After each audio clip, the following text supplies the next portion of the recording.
am having, Mac.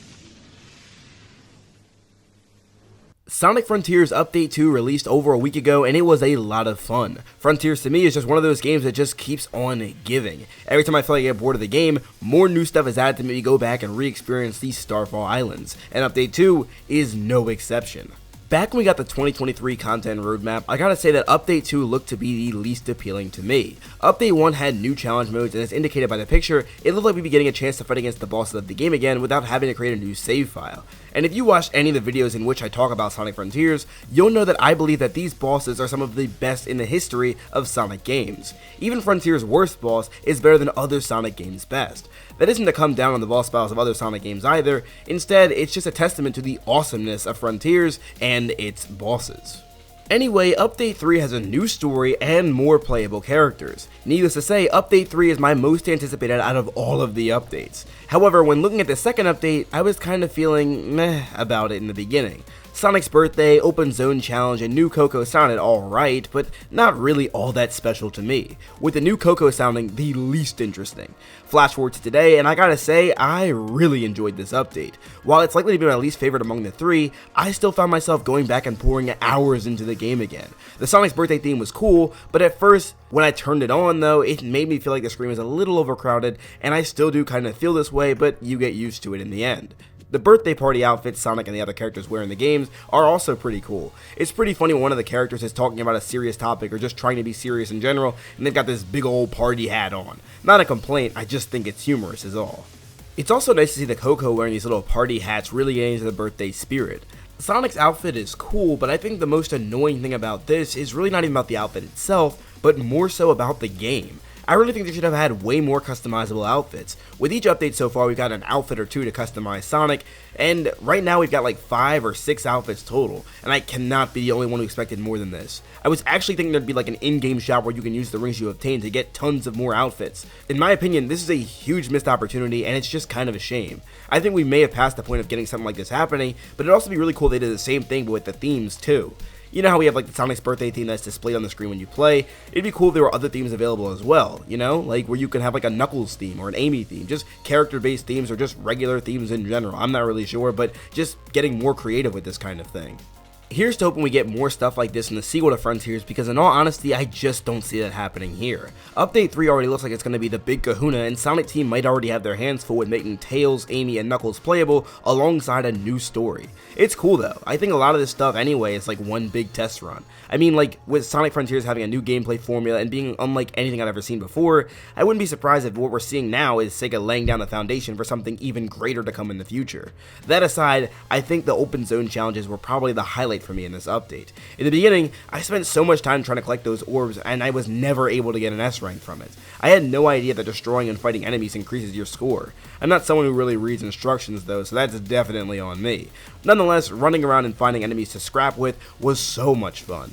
Although, I'm not gonna lie though, I kinda cheesed my way through Oranos Island because the open zone challenges, I don't know, I put it on easy mode and beat it that way. That's why my score is so low and somehow I still have an S rank. I apologize to the hardcore gamers, I just couldn't keep up.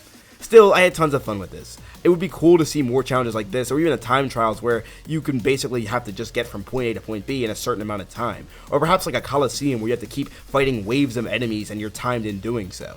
These are a couple things I thought of when I first saw the Open Zone Challenge indicated on the roadmap. I think the reward for completing this is cool too, like the spin dash, and seeing it make its return is also just cool in general. I'll talk more about this later though, because I still have quite a bit I really want to talk about on it, but moving on, my expectations were greatly exceeded with the new Coco thing. I had no idea what I was expecting, but it's basically like these little challenges to see if you can reach or free the big Coco in the end. Some are much more tedious than others, but overall it is a fun time. I definitely don't think they were too hard, but they do present a nice challenge for the game for sure.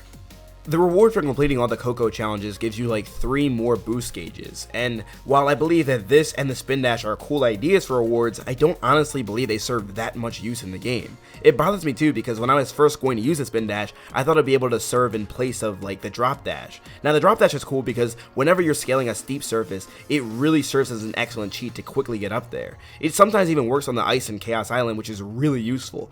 However, the spin dash in the game feels like a cooler looking, stronger boost. I have yet yet to find one aspect of this game that made me feel like, wow, the spin dash was really useful here. I mean, like I said, it doesn't even work on the ice climbing up Chaos Island half the time. Then again, it was an addition to the game post-release.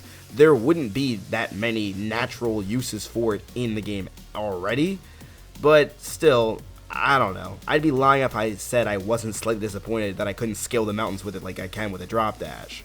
And even then, even if I couldn't do that, it doesn't really have that much use. It's just kind of like a cool thing you can do now, which is like, whatever.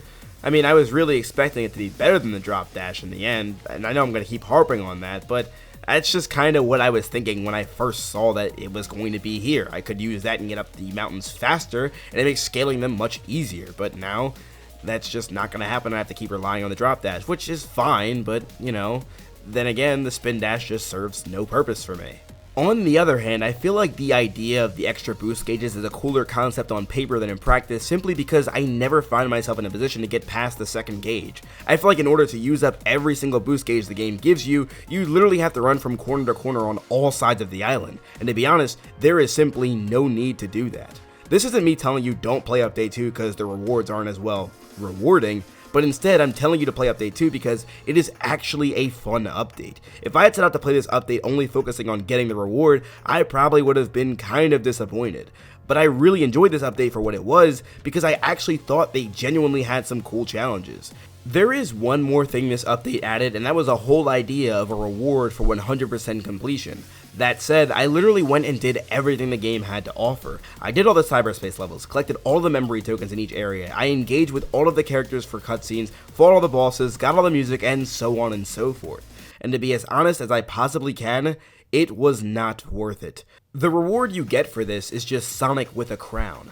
In my opinion, I think this has got to be the worst cosmetic so far.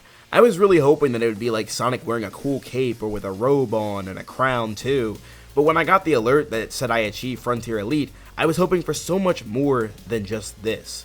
Don't get me wrong, I enjoyed doing most of the things to achieve 100% completion anyway. I even found myself thoroughly enjoying cyberspace levels as I went back and actually beat the cyberspace challenge too, which I previously said I would never do.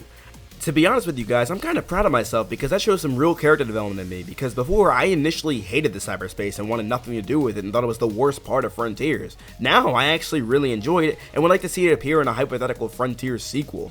But anyway, I think the most draining part of the 100%ing Sonic Frontiers was collecting all of those dang memory tokens. Even just looking at the map and seeing all of them scattered across the island overwhelmed me. But doing them made it even worse. It felt like a chore. There were moments where I had fun with it, but it was mostly just kind of a drag. In all honesty, this was my least favorite part of 100%ing Sonic Frontiers. Everything else I'd say was fun, and I think worth it just because of the fun you have when you're doing those challenges and what have you, not because the reward in the end. In conclusion, Sonic Frontiers Update 2 is an update that I would certainly say is worth your time, but I think the saying, and I quote, "it's about the journey, not the destination," is the best way to describe the rewards distributed upon completion of the many challenges the game offers within the open zone. But what do you guys think? Did you enjoy Update 2 of Sonic Frontiers? Did you like the rewards? Let me know your thoughts in the comment section down below. If you enjoyed this video, don't forget to leave a like and subscribe. Thank you all again so much for watching. This is Sonic signing out. Have a super blessed day, y'all. Why are you playing that trash?